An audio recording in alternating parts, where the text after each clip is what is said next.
que é esse que é o grande objetivo da introdução alimentar.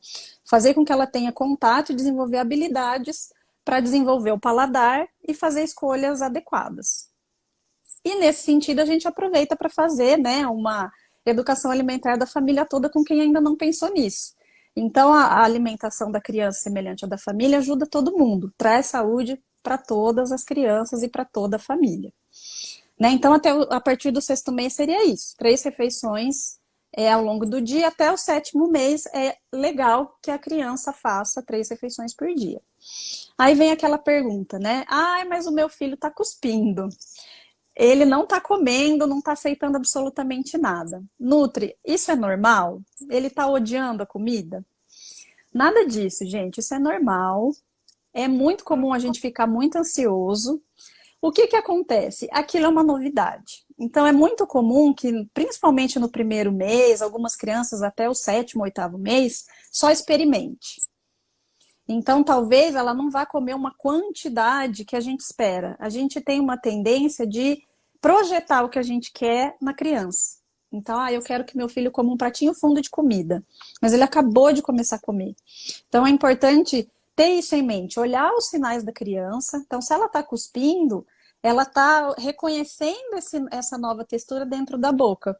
Vocês imaginem uma criança que só conhece a textura líquida do leite, de repente ela começa a ver o que é macio, alguma coisa na gengiva, né? Se ela ainda não tiver dentinho, algumas já têm dente com 6 meses, algo ali na gengiva, então é normal que ela cuspa. Ela cospe, muitas vezes ela vai com a mãozinha e pega de volta. É uma fase que tem muita sujeira, a gente tem que ter bastante paciência com isso também. Mas é muito comum a criança cuspir e a gente entender que isso é uma rejeição. Na verdade, isso faz parte do processo. E fora que nesse universo do primeiro ano da criança tem muita coisa acontecendo, né? O próprio crescimento de dente pode fazer com que ela não aceite tão bem no primeiro momento.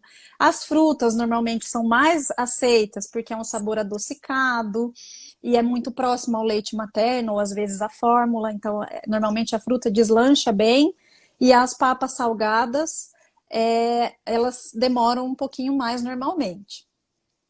Mas, assim, o principal é ter muita paciência e entender que isso tudo é um processo mesmo para aquela criança. E é por isso que o aleitamento deve ser mantido, porque a principal fonte de nutriente, de caloria, de alimento para essa criança ainda é o leite. Porque talvez no primeiro momento ela não vá aceitar tudo de uma vez, tá? Bom, então isso mais ou menos no 6º mês. A partir do 7º e 8º mês, a gente já pode colocar uma 4ª refeição. Se a criança com 7 meses está aceitando bem as 3 refeições, a gente coloca uma 4ª, que seria, se é almoço, a gente coloca o jantar, se é jantar, a gente insere o almoço. E da mesma forma que almoço, o jantar também é composto pelos mesmos elementos. O que é ideal ter no pratinho de almoço e jantar dessa criança? Um cereal, que o cereal a gente considera, né, o arroz, por exemplo, a aveia, o milho, esses alimentos que dão mais energia para a gente, né? No nosso dia a dia, o mais comum é o arroz. E que a gente pode usar também, em substituição ao arroz, se não tiver, ou se quiser fazer alguma coisa diferente, pode usar as raízes, que são a batata, a mandioca, a mandioquinha, que é o que vai dar energia para nós, né? A principal fonte de energia para a gente são os alimentos desse grupo. É importante ter uma leguminosa, e aí a leguminosa entra aí feijão, ervilha, lentilha, grão de bico, desde que ele seja bem macio e amassado, porque o grão de bico, né, tem uma casquinha, importante tirar essa casquinha, né, para evitar algum episódio de engasgo. Um tipo de carnes, pode ser carne vermelha, carne de frango. O peixe e o porco, até algum tempo atrás, era um tabu, não se oferecia para criança, mas pode ser introduzido a partir do 6º mês, respeitando o hábito individual da família. E os legumes e as verduras. Aí, normalmente, a gente combina um legume com uma verdura, ou 2 legumes, exatamente para ter variedade e um pratinho bem colorido. É muito importante, nesse momento, a gente mostrar o prato mesmo para a criança, né? Ver as cores. Se você quiser, pode contar para ela, falar, olha, o arroz, o feijãozinho, a cenoura, né, para que ela vá aprendendo também os sons, os cheiros, né, o visual, a criança é muito visual, né, ela vai tentar pegar, inclusive, o pratinho. Então, é um momento bem bacana para a gente aumentar a nossa criatividade, aumentar o nosso escopo ali de interação também com essa criança. Sejam os pais, sejam os cuidadores. É importante envolver todo mundo e passar essas informações, né? Fazer com que a criança tenha contato. Ela pode não comer tudo, mas que ela olhe e ela tenha contato com todos esses grupos alimentares. E se mantém as duas frutinhas, né? De manhã e à tarde. Então, a partir do 7º mês, a gente já pode ter a criança fazendo 4 refeições por dia. Sendo importante sempre respeitar a aceitação. Então, começou a comer, deu 2, 3 colherzinhas. Na quarta, a criança já está fechando a boca. É importante a gente dar um tempo, deixar ela assimilar. Pode dar uns minutinhos, voltar a oferecer, ver se ela volta a comer. Às vezes a gente precisa de um tempinho maior mesmo junto com essa criança, sem apressar, para que ela consiga aproveitar ao máximo esse momento. E a partir do 9º mês, 9º até o 11º mês, a gente pode começar a manter esses alimentos, na verdade, né? A gente mantém a mesma oferta, mas a gente já pode picar em pedaços um pouquinho maiores a comida dessa criança. Até o 8º mês é bem amassadinho com o garfo. A partir do 8 meses e meio para 9 até 11, a gente vai aumentando o tamanho do pedaço, respeitando nessa maciez, para que a criança consiga comer, para que ela vá tendo contato com o alimento mais próximo possível da família. A partir de 1 ano, a gente já pode dar exatamente a mesma comida que a gente come. Neurologicamente e da parte motora, a criança tem capacidade de assimilar a mesma comida que a gente. E aí é muito comum a gente ficar preocupado, mas e engasgo? Como é que fica? Ela não vai engasgar? O engasgo, propriamente dito, ele só acontece em situações muito extremas. O que normalmente a criança tem é um reflexo, que a gente fala reflexo de Gag, que é quando o alimento chega na língua, ela faz o movimento de... parece que ela vai vomitar. Né? É bem esse movimento.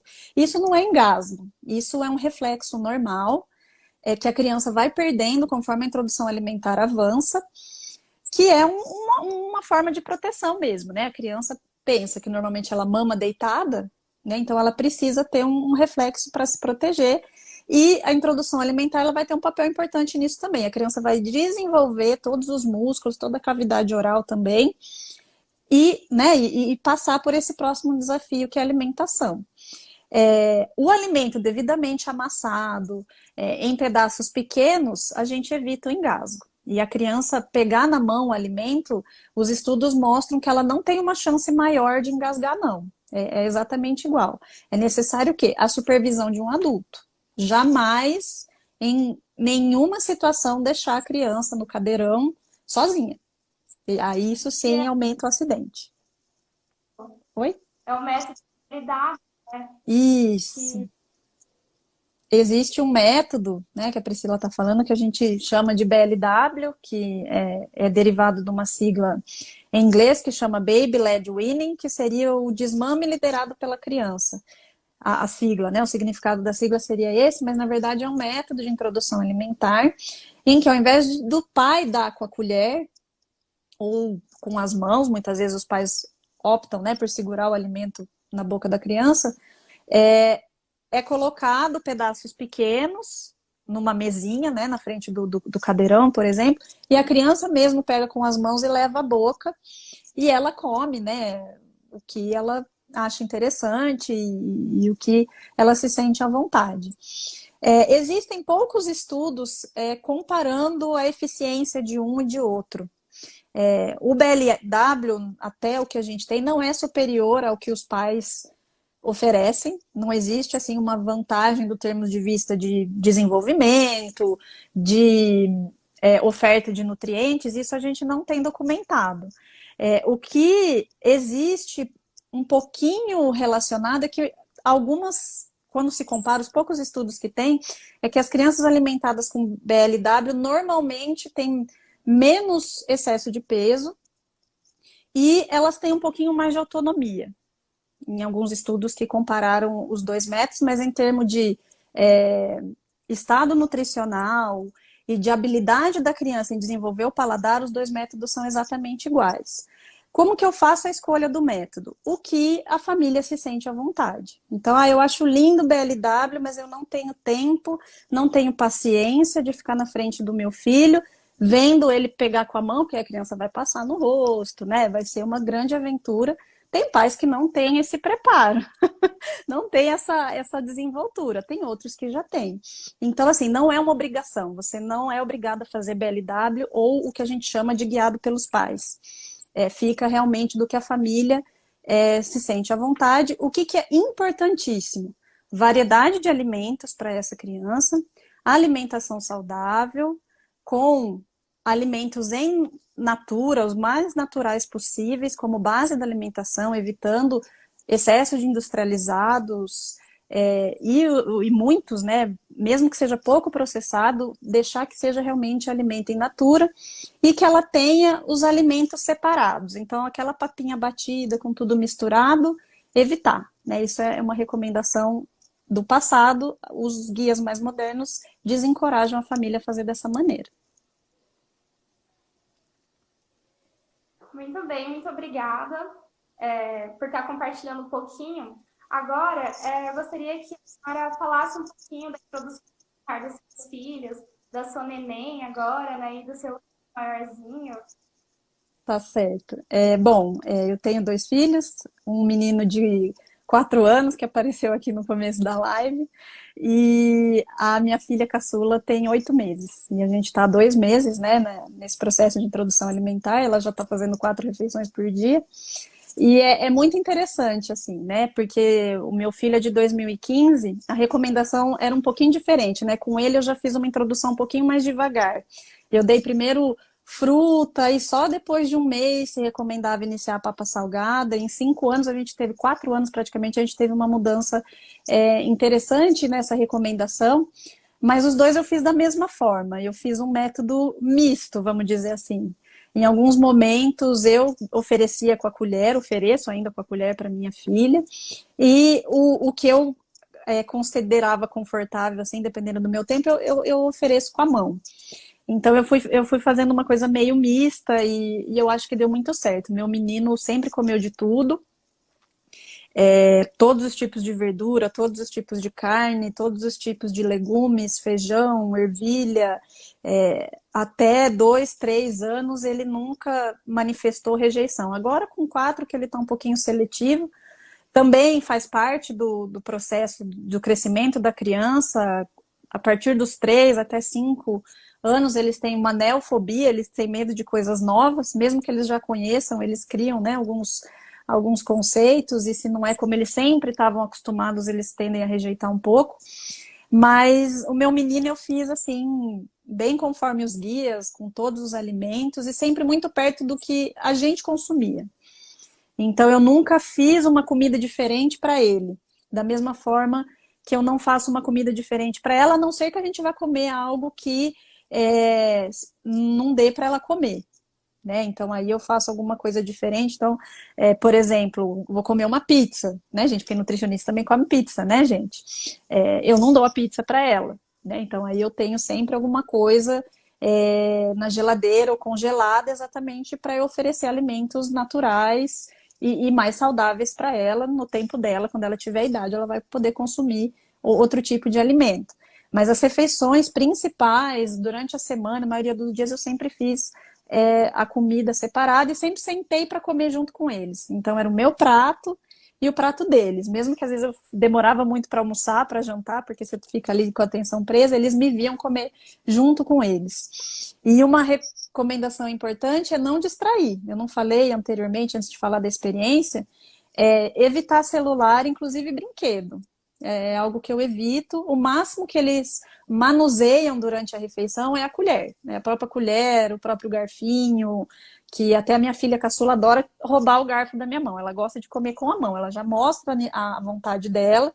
Então, muitas vezes, quando eu tô com a colher, ela tira da minha mão e põe na boca. E ela tem 8 meses. Então, é muito bacana ver essa transformação, né? Essa transformação que a criança tem de entender que aquilo é alimento. Então, hoje, com 8 meses, a minha filha entende que é a hora da refeição. Então, respeitando essas etapas que o guia traz para nós, dá muito certo. Aqui em casa foi 100%, foi 2 de 2. Vamos ver agora os próximos passos da Nina, mas foi bem gostoso, assim, o processo dos dois. Teve sujeira, tinha hora que eu tava com preguiça de limpar, falava, ai, que sujeira, não quero. Mas no final valeu a pena, valeu muito a pena mesmo. E a senhora percebeu alguma alergia alimentar nele? Sim, eu tenho os 2 filhos com alergia alimentar.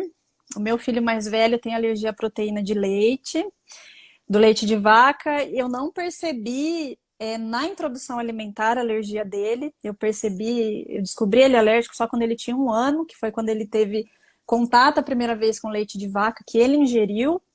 Quando eu ingeria, ele não tinha sintoma, então a gente não sabia. E a minha caçula, ela tem alergia à banana. E foi a primeira fruta que eu dei na introdução alimentar. Então, aquele dia tão aguardado, pus ela no cadeirão, dei a banana na mão. 30 segundos depois do contato, ela começou a se coçar e empolou, e eu precisei retirar da alimentação dela. Então, foram 2 sustos grandes que eu passei, mas é completamente administrável. A gente consegue, a partir do momento que a gente reconhece o alergênico, quando a gente exclui, a vida segue normalmente, né? Se alguém aí que está ouvindo tem um filho alérgico, é um pouquinho assustador, a gente fica bem preocupado, mas quando você exclui totalmente da alimentação, a introdução alimentar é segura, e a gente consegue fazer todas as etapas da mesma maneira que uma criança sem alergia. Vamos agora para o momento de perguntas. Se você tiver alguma dúvida, você pode deixar aqui nessa caixinha de perguntas que nós iremos responder. Algumas pessoas já fizeram perguntas durante a semana e uma das perguntas era: menores de 6 meses podem consumir água? Menores de 6 meses, não é, se o bebê está em aleitamento materno exclusivo, não é necessário, tá? Não é necessário, pois o leite materno ele já fornece toda a necessidade de hidratação para a criança, principalmente se ela é feita em livre demanda, então não é necessário. O bebê com fórmula, nos dias, principalmente que são muito quentes, apesar da fórmula ser feita com água, é necessário, muitas vezes, você dar um pouquinho de água, mas isso fica de acordo com a recomendação também do pediatra. É importante conversar com o pediatra sobre a necessidade da criança com fórmula em si tomar água nos intervalos, principalmente se tiver constipação, é necessário fazer um acompanhamento mais de perto dessa criança. A criança em aleitamento materno não precisa de água antes dos 6 meses, nem chazinho, nem suquinho. Obrigada. Outra pergunta que fizeram é: como introduzir a alimentação em crianças com alergia à proteína do leite? Pois é, aí, na verdade, vai depender quando se descobre essa alergia do leite de vaca. Mas, a princípio, leite de vaca e derivados não é recomendado na alimentação da criança antes de 1 ano de vida. Tá? A não ser aquela de fórmula, ela já tem contato, né, com o leite materno, mas a criança alérgica provavelmente, se ela não for amamentada no peito, ela toma uma fórmula de proteína hidrolisada, então ela já tem um contato com algum derivado de leite e a alimentação dela vai ser excluída totalmente de alimentos que contenham essa proteína. Então, primeiro é necessário saber quando que foi descoberta a alergia. A maioria dos casos de alergia é descoberta nos primeiros meses de vida, seja por conta da alimentação da mãe, ou seja, a criança que entra com uma fórmula de proteína grande e reage, e aí é necessário mudar esse leite se ela não estiver sendo amamentada no peito. Então, por aí a gente já sabe que ela não vai ter contato com a proteína do leite de vaca. Na introdução alimentar, é importante observar. Assim, se for uma alimentação feita em casa, in natura, e não tiver risco de contaminação, é muito tranquilo, né? Então, você vai preparar os alimentos sem leite para essa criança, se for o hábito da família. Dependendo do grau de alergia, é necessário separar os utensílios, mas isso não é padrão, não é padronizado que se separe um utensílio para cozinhar a alimentação da criança alérgica. Tudo vai depender do grau de sintomas que a criança apresente, tá? Via de regra não se separa mais. Até algum tempo atrás se separava, hoje em dia não se recomenda logo de cara se separar os utensílios. Eu estou vendo até uma pergunta aqui, já já eu respondo. Então, a introdução alimentar, ela vai ser exatamente igual de toda criança, não é necessário excluir nenhum tipo de alimento. A única precaução que a gente vai ter é ver se não vai acontecer contaminação cruzada. Então, de repente, você tem já um filho mais velho que está tomando leite na canequinha e o mais novo tem alergia, você não pode pôr os dois em contato quando a criança está com o leite, que pode derramar na comida, então você vai precisar fazer uma vigilância um pouquinho maior dessa etapa. Mas a introdução alimentar é exatamente igual, você só precisa fazer a exclusão de tudo que tem leite de vaca, e aí quando a criança for ter contato com o industrializado, olhar o rótulo, se contém proteína do leite ou não. Em relação à alimentação da mãe, também vai depender do grau de sintomas de alergia que a criança apresenta. Se, enquanto a criança é amamentada no peito, o leite na alimentação da mãe não causa sintomas, a mãe pode continuar se alimentando. Mas quem que vai orientar isso? O alergista ou o pediatra especialista. Né? Então, vai depender muito de como essa criança fica com a alimentação, até porque a proteína ela pode ter diversos tipos de apresentação. Né? Que nem, por exemplo, o meu primeiro filho, ele só teve sintomas quando ele tomou o leite.